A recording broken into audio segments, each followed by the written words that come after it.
আজকে এই যে বহরমপুরে মুর্শিদাবাদ স্টেশনে আছি, স্টেশনে এসেই এক ভাইরাল দাদার সঙ্গে দেখা হলো।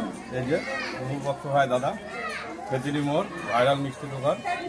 দাদা একটু কিছু বলুন। আমরা এখন মসজিদ পার্কে এসেছিলাম, এটা মেকআপ ছিল লালবাগে, এখন আমরা আছি। এই ভাইটার সঙ্গে দেখা হলো। এই ভাইটা আমার ভিডিও খুবই দেখে ভালো লাগে বলে তখন একদিন থেকে ভাবছিল ভাইটা আমি যাবো করে, যাই হোক আজকে টাইম পেয়ে গেছে, ভাই আমার সামনে পেয়ে গেছে। তো একটা ভয়েস বলে একটা করে ছেড়ে দাও। এদের নাম হচ্ছে প্রদীপ হালদার, ফেসবুক, ওই আইডিতে যাবেন। ভালো ভালো দাদা ভিডিও বানায়। আর এই ভিডিওটা কি করতে হবে সবাই তো জানো, অবশ্যই এটিতে লাইক কমেন্ট শেয়ার ফলো করতে হবে। আর 100% ভিডিও ভাইরাল করতে হবে। কি কষ্ট করে এসছে দাদা, কেন এসছে?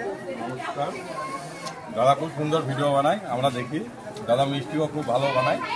একদিন দাদার দোকানে যেতে হবে মিষ্টি খেতে। Tata bye.